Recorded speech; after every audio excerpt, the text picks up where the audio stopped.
देखेंगे रासायनिक अपक्रिया एवं समीकरण। तो कोई भी जब क्रिया होती है तो उसमें परिवर्तन होता है। समीकरण में रासायनिक अपक्रिया किसे कहते हैं, सबसे मोस्ट इंपोर्टेंट टॉपिक। तो कैसे आपको पता चलेगा रासायनिक अपक्रिया हुई या नहीं हुई। तो पहला पॉइंट इसमें ये होगा, रंग में परिवर्तन। हाय एवरीवन, जय हिंद प्यारे बच्चों। क्लास 10th बोर्ड एग्जाम अगर आप देने वाले हैं, ये लेक्चर आपके लिए बहुत इंपॉर्टेंट है बच्चों। क्लास 10th केमिस्ट्री का एक चैप्टर है रासायनिक अपक्रिया एवं समीकरण। इसका फर्स्ट लेक्चर हम देखेंगे क्या है। पहला देखेंगे रासायनिक अपक्रिया एवं समीकरण। तो कोई भी जब क्रिया होती है तो उसमें परिवर्तन होता है। कोई भी अगर क्रिया होगी तो उसमें परिवर्तन होता है। डेली लाइफ में भी अगर आप देखते होंगे तो बहुत सारी चीजें बदलती रहती हैं, जैसे दूध का दही बनना, लोहे का जंग लगना और बहुत सारे ऐसे परिवर्तन होते हैं जो आप अपनी डेली लाइफ में देखते हैं। तो परिवर्तन दो प्रकार के होते हैं, एक भौतिक परिवर्तन होता है और एक रासायनिक परिवर्तन होता है। तो भौतिक परिवर्तन किसे कहते हैं, जिस परिवर्तन में पदार्थ का रासायनिक संगठन नहीं बदलता। जो पदार्थ का रासायनिक संगठन नहीं बदलता उसे हम भौतिक परिवर्तन कहते हैं। जैसे पानी का बर्फ बनना, फिर से बर्फ जो है पानी बन जाएगा, तो एक रूप से दूसरे रूप में बनेगा और दूसरे रूप से फिर पहले रूप में आ जाएगा, उसे कहते हैं भौतिक परिवर्तन। उदाहरण देखेंगे, बर्फ का पिघलना, पानी का वाष्प बनना, ये क्या है, भौतिक परिवर्तन है। इसके बाद रासायनिक परिवर्तन क्या होता है, वह परिवर्तन में नए पदार्थ का निर्माण होता है। जिस परिवर्तन में नए पदार्थ का निर्माण होता है उसे रासायनिक परिवर्तन कहते हैं।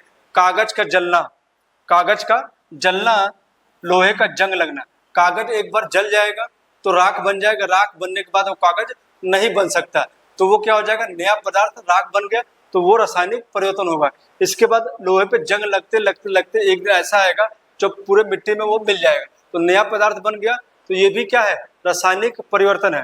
तो भौतिक परिवर्तन अगर याद करेंगे, नया पदार्थ नहीं बनता, भौतिक परिवर्तन में कोई नया पदार्थ नहीं बनता। और रासायनिक परिवर्तन देखेंगे तो क्या आता है, नया पदार्थ बनता है। इसके बाद नेक्स्ट पॉइंट देखते हैं क्या है, रासायनिक अपक्रिया समीकरण में रासायनिक अपक्रिया किसे कहते हैं, सबसे मोस्ट इंपोर्टेंट टॉपिक और डेफिनेशन और परिभाषा। रासायनिक अपक्रिया किसे कहते हैं, ठीक है, जब एक या एक से अधिक पदार्थ अपक्रिया करके, जब एक या एक से अधिक चीजें मिलती हैं और क्रिया करती हैं और नए पदार्थ बनाती हैं, इस प्रक्रिया को हम रासायनिक अपक्रिया कहते हैं। जब एक या एक से अधिक पदार्थ मिलते हैं और क्रिया करने के बाद नए पदार्थ बनाते हैं, उन्हें हम क्या कहते हैं, रासायनिक अपक्रिया कहते हैं। उदाहरण देखेंगे, अगर आप मैग्नीशियम ले लिए, मैग्नीशियम लेंगे और ऑक्सीजन के साथ क्रिया कराएंगे, मैग्नीशियम ऑक्सीजन से क्रिया करेगा तो मैग्नीशियम ऑक्साइड बनाएगा। क्या बनाएगा, मैग्नीशियम ऑक्साइड। Mg जब ऑक्सीजन से क्रिया करेगा MgO बनाएगा, ठीक है, ये बैलेंस नहीं है, ठीक है। अगर इसको बैलेंस करेंगे तो यहाँ पे देखेंगे O2 2 है और यहाँ पे 1 है, तो 2 कर देंगे और यहाँ पे Mg में 2 लगा देंगे तो ये बैलेंस हो जाएगा। तो कहने का मतलब ये है कि मैग्नीशियम ऑक्सीजन से क्रिया करेगा और क्रिया करने मैग्नीशियम ऑक्साइड बनाएगा, इसे हम कहते हैं रासायनिक अपक्रिया। रासायनिक अपक्रिया में नया पदार्थ का निर्माण होता है। जब भी रासायनिक अपक्रिया होगी तो नया पदार्थ बनेगा, नया पदार्थ बनेगा। समझ में आ रहा बच्चों। इसके बाद देखेंगे संकेत।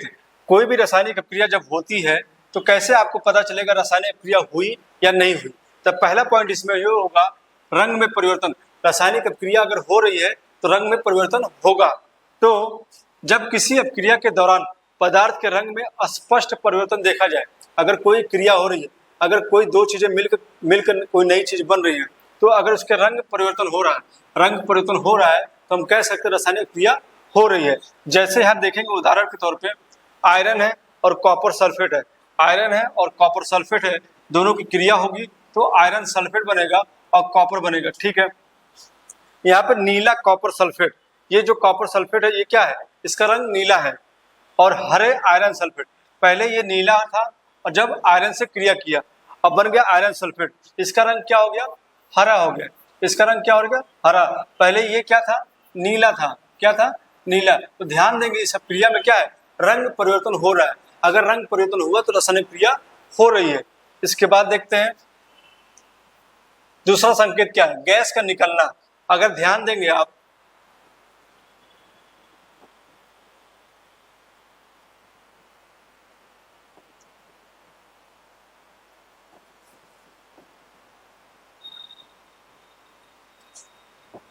ठीक है। संकेत 2 क्या है? गैस का निकलना। एक्सप्लेनेशन, जब किसी रासायनिक क्रिया के दौरान, जब कोई रासायनिक क्रिया हो रही है उसके दौरान नई गैस उत्पन्न होकर बाहर निकले। जब कोई रासायनिक क्रिया हो रही है तो नई गैस बाहर निकले तो हम कह सकते हैं रासायनिक क्रिया हो रहा है। जैसे देखेंगे यहाँ पे ये जिंक है, क्या है?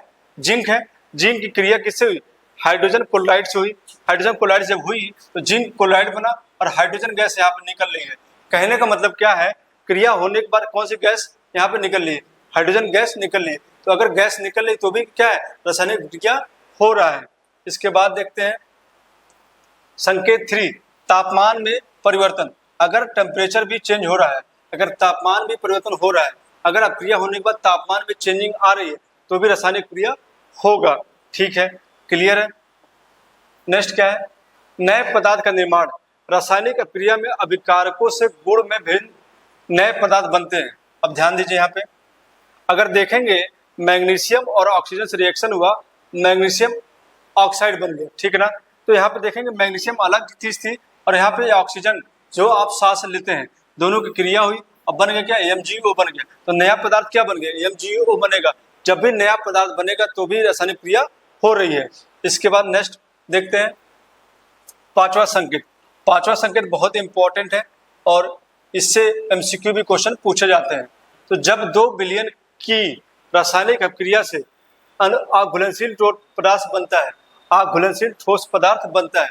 जब 2 रासायनिक अभिक्रिया हुई, जब यहाँ पे देखेंगे सिल्वर नाइट्रेट है और सोडियम क्लोराइड, जब इनमें क्रिया हुई तो हमारा ये सिल्वर क्लोराइड बना और सोडियम नाइट्रेट बना।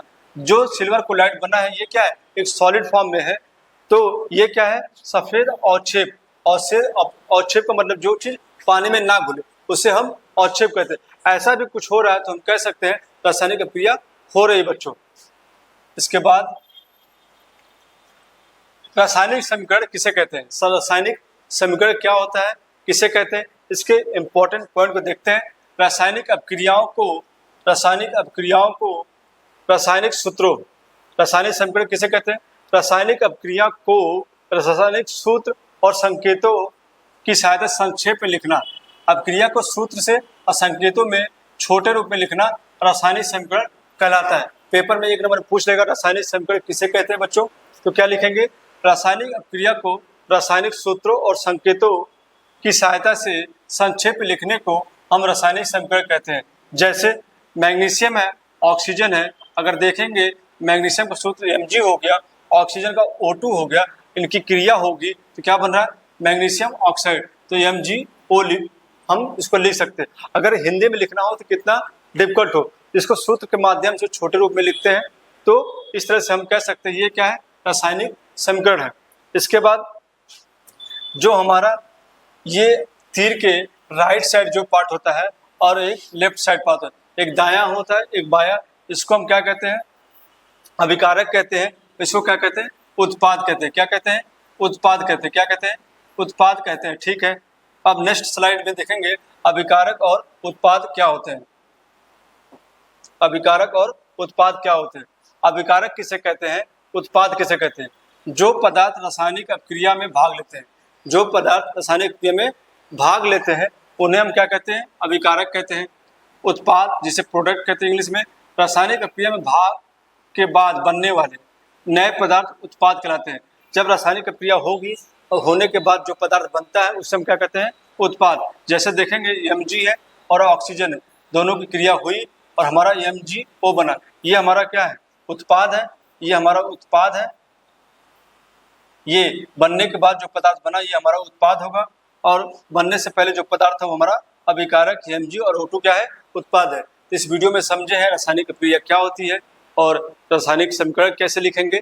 तो इस वीडियो में यही समाप्त करते हैं। वीडियो देखने के लिए धन्यवाद। ऐसे ही वीडियो देखने के लिए चैनल को लाइक करें, सब्सक्राइब करें और कमेंट करें।